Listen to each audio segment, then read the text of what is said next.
Blessings family. Welcome back to Hollywood Teaching. It's your girl Sorrel coming to you from Middletown, Delaware. To all my new family members, welcome. And to my existing family members, welcome back. For those who are new, I am a middle school ELA teacher here in Middletown, Delaware. I teach 8th grade English, if you didn't already capture that. And yeah, welcome back. So last week I took a whole nother break. I'm not burnt out. I don't want anyone to think that. It is just I needed to take a break between all the physical therapy I've been going through and just life itself. And we are finally done with marking period 1 for let's get back to school. So marking period 1, we're done. My grades are in. I usually keep up with my grading anyway, so it was just really easy. My comments are in, report cards are finalized. All they have to do is sign my verification forms, and I'm good to go. So what we are doing in my English class, or 8th grade English, is that we're working on our final summative, which is the summative number 2 for the monkey's paw. I feel like we've been doing the monkey's paw forever. It's been about 4 weeks, but we have to have at least 2 summatives and quite a number of formatives for each text. So this is the final week of the monkey's paw. We only have one more set of text, which we are doing another comparison with for the horror genre, and then we are done. And then we're moving on to the next unit, which is the fight for freedom. And it's about Civil War and civil rights, and I cannot wait because it's a novel study as well. So I'm excited. All right. So simply, we are doing, for summative number 2, they're doing a 4-paragraph essay. And it seems like, oh yeah, no problem. I mean, when I was in school, I don't recall having a problem writing, but this is definitely an area of struggle for so many of our students, even those who seem to be able to write and just seem to ace through ELA.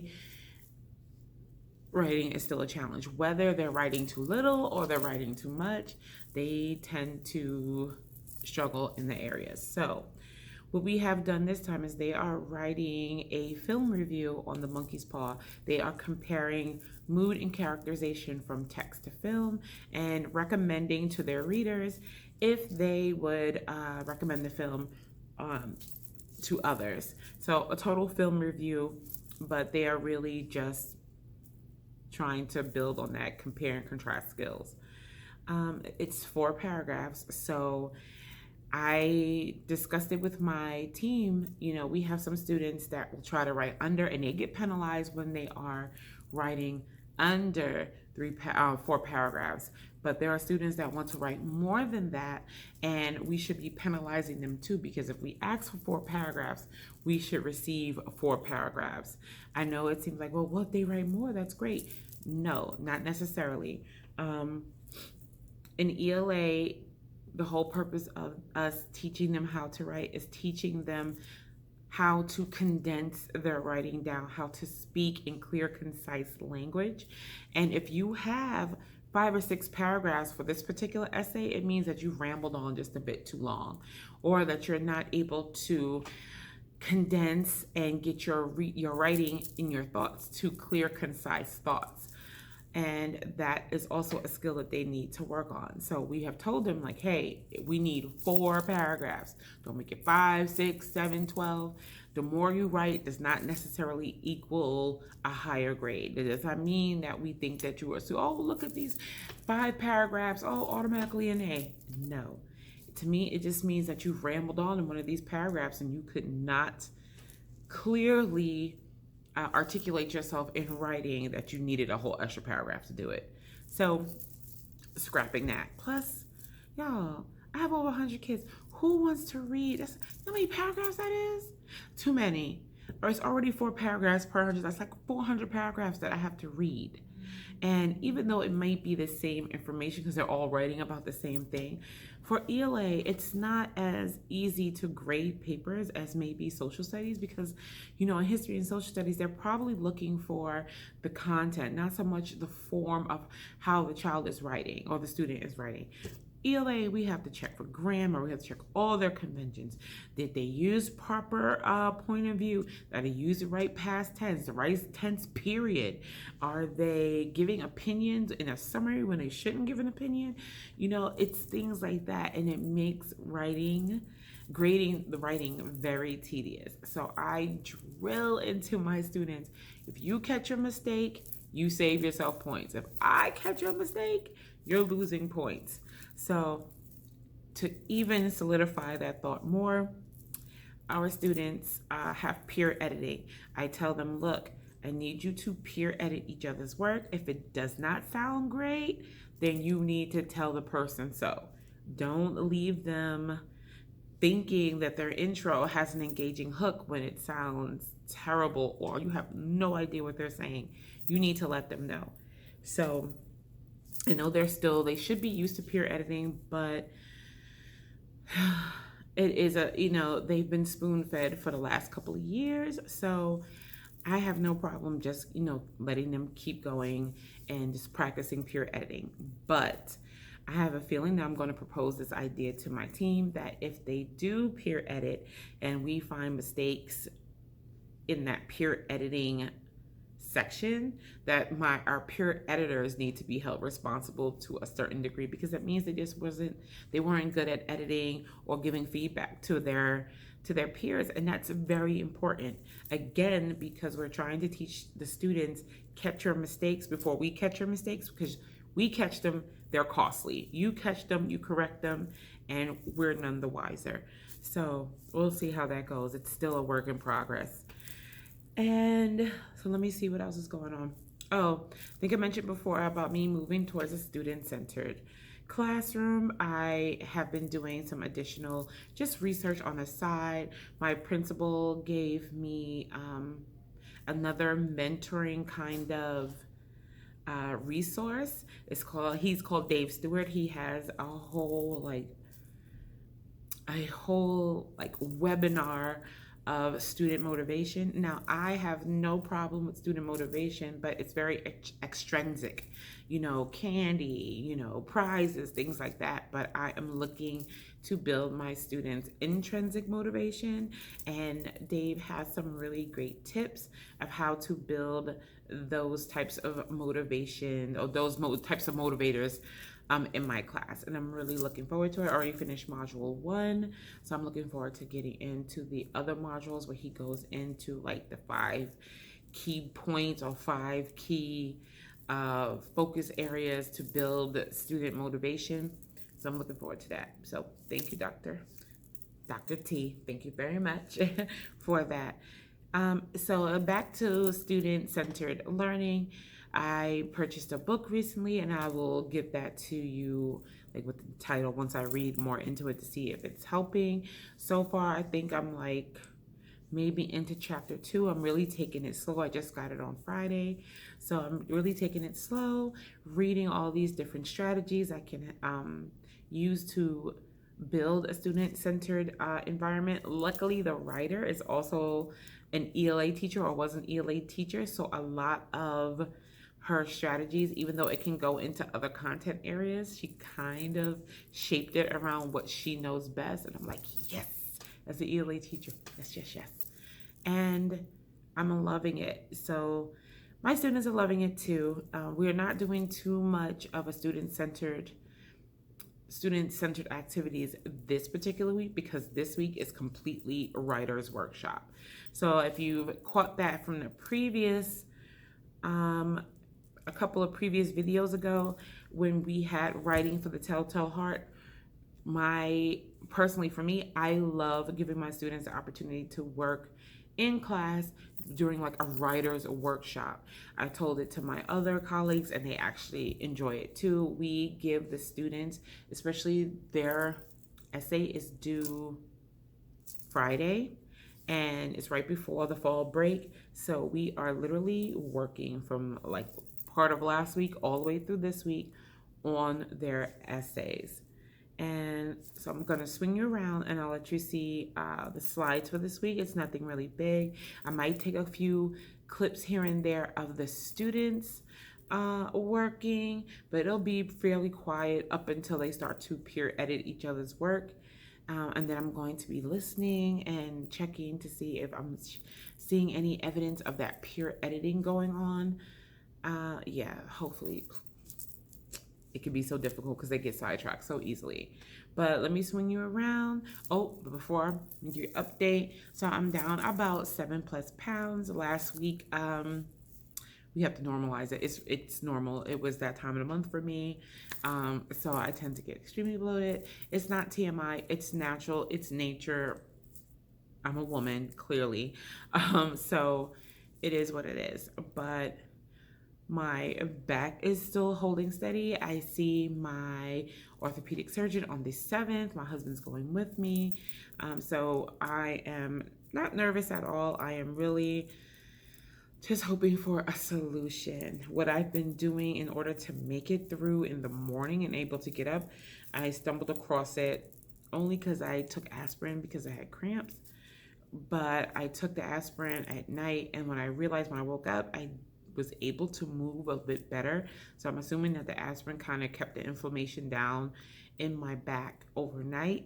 And literally, that's what I've been doing. I am taking just some aspirin. I know it's bad, but I just cannot be that debilitated in the morning. I mean, one, I have to go to the bathroom, and y'all, like, I'm barely making it because I just cannot hold myself up.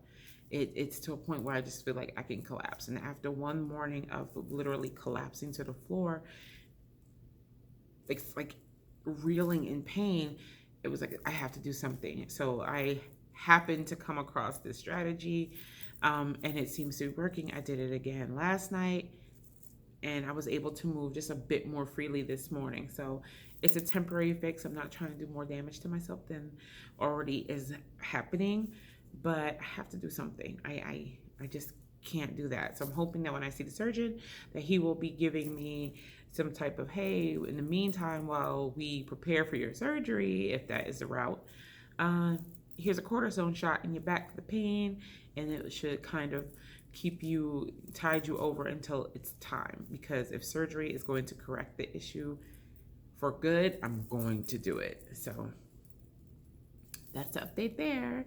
And the hair, it's super cute. Love it. All right, let me switch you around and I'll show you the slides. Okay, fam, here are the monkey paw slides. I'm just reminding the students, it's summative number 2. Here is essentially the prompt that they have to do their summative writing on. My colleague was like, hey, you're hired as a journalist for the Middletown transcript, so they're acting as journalists. Here is what each paragraph needs to be. So they have 4 here. I remind them of the due date. So since we are doing writer's workshop, I allow my bell work to be non-academic because they're literally going to be sitting for the next 45 to 50 minutes, just strictly writing or working on that. So just to have a little fun, go back into the classroom, I allow them to pick a book it, a just dance, or a sing-along. It's totally democracy. They vote on it, and whatever they pick, they pick. That is first bell. All right. Here is our writer's workshop. We have already completed our first paragraph. I am now telling them to copy and paste their introduction into the actual paper that they have to write, which is this Monkey's Paw Film Review summative essay. I am telling them that we're starting this today. They have to pick their mood peer partner because I make them switch peer editors every paragraph instead of working with the same person. That way they get different perspectives. So they'll have an opportunity to get 4 different perspectives, which is good. And here they are establishing the mood. So they're going to be looking at this mood and tone sheet. Let me make sure I have no names for my kids. So this is what it looks like. Here's all these possible moods. And what I made them do is with their partner, circle all the words that could apply to the mood of the monkey's paw. And if they don't know what it means, where should you go to find it? Again, this is also part of that student-centered learning. Well, I'm not giving them all the answers. So I'm really easing them in to just being more independent versus so reliant on the teacher. Then we're going to create a condensed list to write, and then I will end up like displaying this list to them. Here they're about to write their mood, and using the condensed list, which I'll put right back on the board and probably print it out for them going forward, they are to write this. So before they even talk to their peer editors, they are going to try to do this independently, and they have an actual graphic organizer to help organize their thoughts. All of my kids have this. So it doesn't just single out my students that have IEPs. My students that do not have IEPs also benefit from having an organizer where they can just gather their thoughts, collect what they need to collect before they write it in their paragraph. I also can see it and help edit it if I need to. But I'm really, really kind of pushing to be more hands off and as a last resource, not the first. Okay, and then the closure is they'll be working with their peer editor just to see where they are now, maybe get some tips from their peer editor, exchange it. Oh, I see how you did this. I see how you did this. And that is pretty much it for today. And yeah, so hold on, fam. I'm going to turn you around. So here is my fit for the day. I am wearing this extremely long sweater. I think it was actually supposed to be a dress, but no, the thing is too thin to be a dress. So it's just a really long sweater. Give me 1 minute, baby. Long sweater, boots, and that's my fit for today. I got babies at the door. See you later, fam. Peace and blessings, family. It is Friday, November 19th, the last day before our fall break. The students have a fall next week, but teachers have parent-teacher conferences Monday and Tuesday. Monday is in person, Tuesday is virtual, so I will be home, but I am so excited. So last time I showed you a clip, it was like Monday. We really worked on that essay all week, but I am putting responsibility back in my students' hands to get that turned in on time.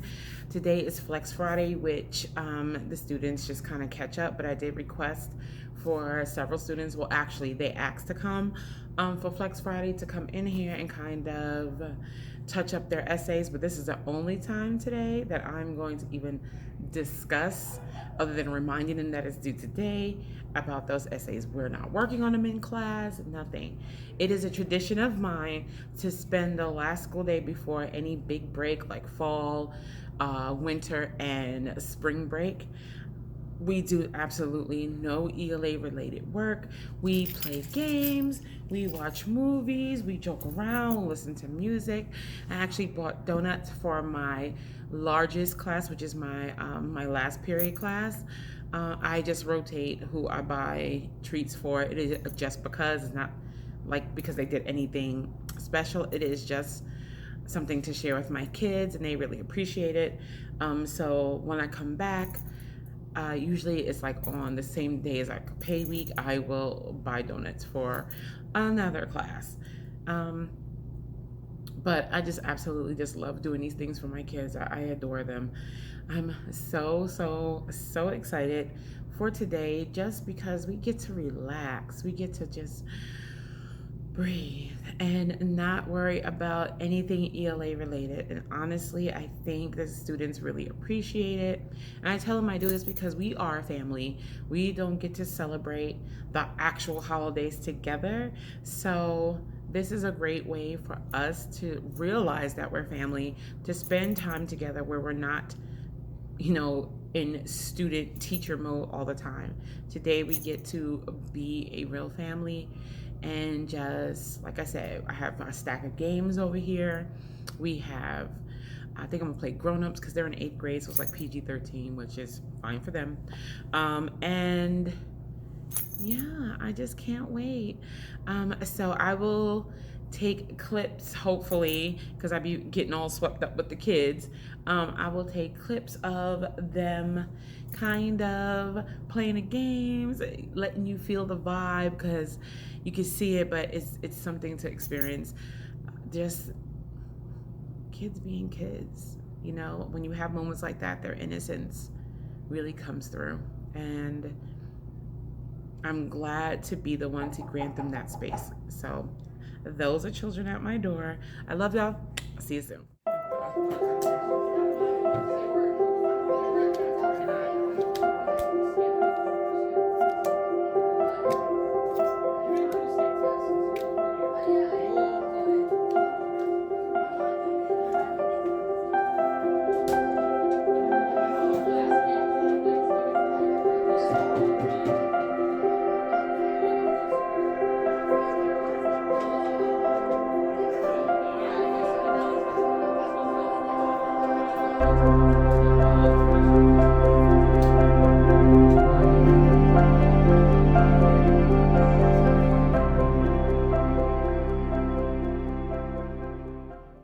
Well, family, it is the end of the day.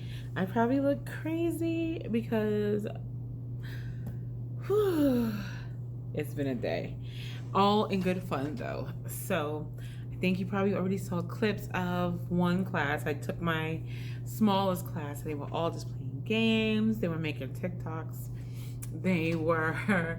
I was playing Uno with them, which is why I didn't catch too much footage, because I just wanted to be with the kids. And I think I also showed you my board where I showed you like the Halloween tradition, and what I encourage you, teachers, educators, or future teachers and educators, if you are looking to build strong classroom culture and great relationships with your kids, please remember to have moments like today with them. You know, joke around with them. I mean, we had the movie playing, but it really wasn't playing. If you wanted to watch it, you watched it, but it was just nice to have something else on the screen besides work. We watched Grown Ups. It's PG-13. I teach 8th grade. Everyone's appropriate. Plus, it's Grown Ups. Like, the only nudity we saw was like a booty, and it was not even anything to look at. But it was such a good time today. And honestly, the kids didn't even watch it. We played, like I said, we played Uno. They had headbands. They played Jenga. There was Life, Monopoly. They were playing cards. It was just so much fun. My last class, I don't know if I mentioned it, I bought donuts for them, and that is something that I do with all my classes. So my other classes don't get jealous. I told them that it's a rotation. I like to rotate which class because I have so many students who I buy donuts for, or whatever treat that I bring in, whether it's donuts or it's chips or it's something. Just rotates. I don't want any of the classes to feel left out. So parents, if you're watching this and your baby say, Miss Holly bought donuts for someone for this class and not them, not us, it is not because I love them any less. It is because I am a teacher and I am rotating who I purchase things for. This just happens to be this particular class's week. When I come back, it will be a different class. And that's it. That's all I'm doing. Family. So then during my first period class, my wonderful boss, my wonderful principal, and my wonderful assistant principal came in and gave me this. I was awarded the Stellar Shark, which Shark is our mascot. But I was awarded the Stellar Shark Award, and it says, presented to moi. And it says, wow, thank you for your positivity and your dedication to creating a student-centered classroom where teamwork and respect are evident everywhere, and we appreciate you. And it's moments like this I love, and it gave me a small little token of their appreciation via gift card, and I will love it. But honestly, it does my heart good. On top of the fact that I got my first D-Pass. So if you're not aware what D-Pass is a teacher evaluation done, and that was also done by my principal, and I rocked it. So I'm a proud teacher. So what better way to start a holiday? Monday and Tuesday next week, we have parent-teacher conference. I have quite a bit on my plate. A lot of parents are coming in, and that is fabulous. Honestly, I have parents coming in whose students, they just want to talk, and I absolutely welcome all the parents to come in. I love to meet all of them and let them see my room, because a lot of them I never met. So family, I'm gonna close it out here. I have one donut left for my Buddha butt, and he gets out in probably a half hour. We are going to see Ghostbusters tomorrow. Him, my baby boy Ryan, daddy, and myself are gonna go and watch that. And yeah, so family, have a wonderful and safe holiday. If you celebrate Thanksgiving, have a wonderful, happy, and blessed Thanksgiving. Please spend as much time as you can with your family. And to my babies, I love y'all. If y'all are watching, have a wonderful fall holiday. I will see you in a week. Get ready with your minds to learn again, but don't think about school this whole week. I love y'all.